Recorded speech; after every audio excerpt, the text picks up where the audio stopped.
Honey trap ಉನ್ನತ ಮಟ್ಟದ ತನಿಖೆಗೆ ಹೈಕಮಾಂಡ್ ಒಪ್ಪಿಲ್ಲ. ಉನ್ನತ ಮಟ್ಟದ ತನಿಖೆಗೆ ವಹಿಸದೇ ಇರೋಕೆ ಸರ್ಕಾರ ನಿರ್ಧಾರವನ್ನ ಮಾಡಿದೆಯಾ? ಹಾಗಾದ್ರೆ ಈ ಹನಿ ಟ್ರ್ಯಾಪ್ ಪ್ರಕರಣ ಹಳ್ಳ ಹಿಡಿಯೋದು ಗ್ಯಾರಂಟಿ ಅಂತ ಅನಿಸ್ತಾ ಇದೆ. ಉನ್ನತ ಮಟ್ಟದ ತನಿಖೆ ಆದರೆ ಮಾತ್ರ ಸತ್ಯ ಹೊರಬರದಿತ್ತು. ಹಾಗೆ ಈಗ ಸರ್ಕಾರ ಆ ತನಿಖೆಗೆ ಕೊಡದೇ ಇರೋ ನಿರ್ಧಾರವನ್ನ ಮಾಡಿದೆ. ಗೃಹ ಸಚಿವರಿಗೆ ಹನಿ ಟ್ರ್ಯಾಪ್ ಕೇಸ್ನ ಪ್ರಾಥಮಿಕ ತನಿಖಾ ವರದಿ ಸಲ್ಲಿಕೆಯಾಗಿದೆ.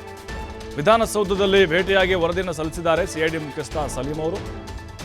ಬರೋಬ್ಬರಿ 50 ನಿಮಿಷಗಳ ಕಾಲ ಪರಮೇಶ್ವರ್ಗೆ ಸಲೀಂ ಮಾಹಿತಿ ಕೊಟ್ಟಿದ್ದಾರೆ. ಅಂದರೆ ಮೌಖಿಕವಾಗಿ, ಅಂದರೆ ಬಾಯಿ ಮಾತಲ್ಲಿ ಹೇಳಿದ್ದಾರೆ ಏನೇನಾಯಿತು ಅಂತೇಳಿ. ಇವರು ಏನೇನೋ ಕಲೆ ಹಾಕಿದ್ದಾರೆ.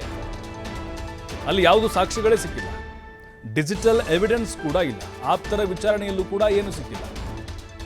ಎಲ್ಲ ವಿಚಾರಗಳನ್ನು ಪ್ರಾಥಮಿಕವಾಗಿ ಮೌಖಿಕ ವರದಿಯಲ್ಲಿ ಸಿಐಡಿ ಮುಖ್ಯಸ್ಥ ಸಲೀಂ ಅವರು ಕೊಟ್ಟಿದ್ದಾರೆ.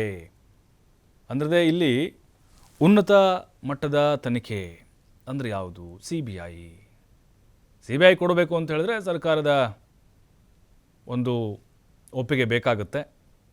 ನಮಗನ್ನಿಸ್ತಾ ಇದೆ ಈ ಹನಿ ಟ್ರ್ಯಾಪ್ ಯತ್ನದ ಪ್ರಕರಣ ಹಳ್ಳ ಹಿಡಿತು ಅಂಥೇಳಿ.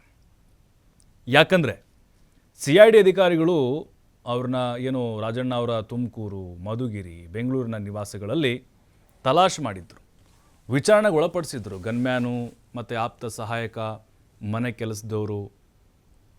ಆದರೆ ಯಾವ ಸ್ಪಷ್ಟವಾದಂಥ ಮಾಹಿತಿ ಕೂಡ ಅಧಿಕಾರಿಗಳಿಗೆ ಸಿಕ್ಕಿಲ್ಲ. ರಾಜಣ್ಣ ಕೂಡ ಈಗ ಡೆಲ್ಲಿಗೆ ಹೋಗಿದ್ದಾರಲ್ವ, ಅವ್ರು ಬಂದ ಮೇಲೆ ವಿಚಾರಣೆಯನ್ನು ನಡೆಸ್ತಾರೆ. ಅವರು ಏನೂ ಕೂಡ ಸುಳಿವನ್ನು ಕೊಡದೇ ಇದ್ದರೆ ಖಂಡಿತ ತನಿಖೆ ಗೋವಿಂದ. ಹನಿ ಟ್ರ್ಯಾಪ್ ಬಗ್ಗೆ ಸಿಐಡಿಯಿಂದ ಸಚಿವ ರಾಜಣ್ಣ ಅವರ ವಿಚಾರಣೆ. ಸಚಿವ ರಾಜಣ್ಣ ವಿಚಾರಣೆ ಅಂತ ಹೇಳಿದೆ ಸಿಐಡಿ. ಈಗ ತನಿಖೆ ಮಾಡಲೇಬೇಕಲ್ವ, ವಿಚಾರಣೆ ಮಾಡಬೇಕು. ರಾಜಣ್ಣ, ಗನ್ಮ್ಯಾನ್, ಓರ್ವ ಕೆಲಸದವರು, ಆಪ್ತ ಸಹಾಯಕ, ಅಧಿಕಾರಿ ಸೇರಿ ಒಟ್ಟು 5 ಮಂದಿ ವಿಚಾರಣೆಯನ್ನು ಸಿಐಡಿ ನಡೆಸಿತ್ತು. 5ರ ವಿಚಾರಣೆಯಿಂದಾಗಿ ಸೂಕ್ತ ಮಾಹಿತಿಗಳು ಇಲ್ಲಿ ಲಭ್ಯ ಆಗಿಲ್ಲ. ಈ ಬಗ್ಗೆ ಪರಮೇಶ್ವರ್ಗೆ ಮೌಖಿಕ ಮಾಹಿತಿಯನ್ನು ಸಲೀಂ ಅವರು ನೀಡಿದ್ದಾರೆ. ಸಿಐಡಿ ಮುಖ್ಯಸ್ಥರು ರಾಜಣ್ಣ ದೆಹಲಿಯಿಂದ ವಾಪಸ್ಸಾದ ನಂತರ ಅವರ ಹೇಳಿಕೆಯನ್ನು ದಾಖಲು ಮಾಡಲಾಗುತ್ತೆ. ಅನುಮಾನಕ್ಕೆ ಕಾರಣವಾಗಿದೆ ಮಾಹಿತಿಗಳ ಬಗ್ಗೆ ಅಭಿಪ್ರಾಯ ಸಂಗ್ರಹ ಮಾಡಿರೋದು. ರಾಜಣ್ಣರಿಂದ ಮಾಹಿತಿ ಪಡೆದು ಅಂತಿಮ ವರದಿ ಸಲ್ಲಿಕೆ ಮಾಡಲಿಕ್ಕೆ ಚಿಂತನೆ ನಡೆಸ್ತಾ ಇದೆ ಸಿಐಡಿ. ಅವರು ಬಂದ ಮೇಲೆ ಅವರನ್ನು ಕೂಡ ಕೆಲವೊಂದಿಷ್ಟು ವಿಚಾರಣೆ ನಡೆಸ್ತಾರೆ.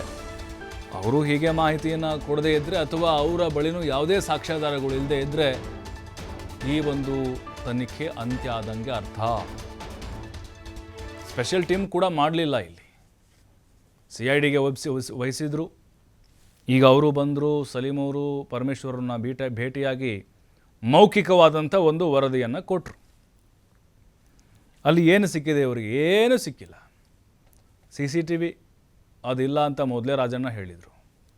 ಮತ್ತು ಯಾರು ಬಂದಿದ್ದು, ಯಾರು ಇವ್ರಿಗೆ ಹನಿ ಟ್ರ್ಯಾಪ್ ಪ್ರಯತ್ನವನ್ನು ಮಾಡಿದ್ದು? ಅಂದರೆ ಹನಿ ಟ್ರ್ಯಾಪ್ ಪ್ರಯತ್ನ ಒಬ್ಬ ಸಚಿವರಿಗೆ ಮಾಡಿದ್ದು ಇವ್ರ ಪ್ರಕಾರ ಗಂಭೀರವಾದಂಥ ಕೇಸ್ ಅಲ್ಲ. ಹೈಕಮಾಂಡ್ ಈಗ ಮುಜುಗರಕ್ಕೆ ಒಳಗಾಗಿದೆ.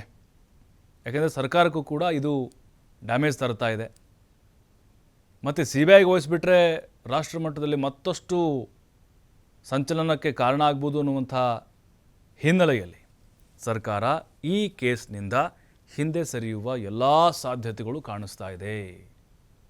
ರಾಜಣ್ಣ ಅವ್ರನ್ನ ವಿಚಾರಣೆ ಮಾಡ್ತಾರೆ, ಅದರದ್ದೇನು ದೊಡ್ಡದಲ್ಲ. ಆದರೆ ಅವರು ಹೀಗೆ ನಾವು ನೋಡಿಲ್ಲ, ನಮ್ಗೆ ಗೊತ್ತಿಲ್ಲ ಅವ್ರು ಹೆಂಗಿದಾರೋ. ಯಾಕಂದರೆ ಅವ್ರು ಹೇಳಿದ್ರು ಗಡ್ಡದಾರಿ ಬಂದಿದ್ದರು, ಆಮೇಲೆ ಒಬ್ಬ ಮಹಿಳೆ ಬಂದಿದ್ದರು, ಜೀನ್ಸ್ ಪ್ಯಾಂಟು, ನೀಲಿ ಟಾಪು ಅಂತೇಳಿ. ಅಷ್ಟು ಬಿಟ್ಟರೆ ಬೇರೇನೂ ಕೂಡ ರಾಜಣ್ಣ ಅವ್ರಿಗೆ ಈ ವಿಚಾರದಲ್ಲಿ ಗೊತ್ತಿಲ್ಲ.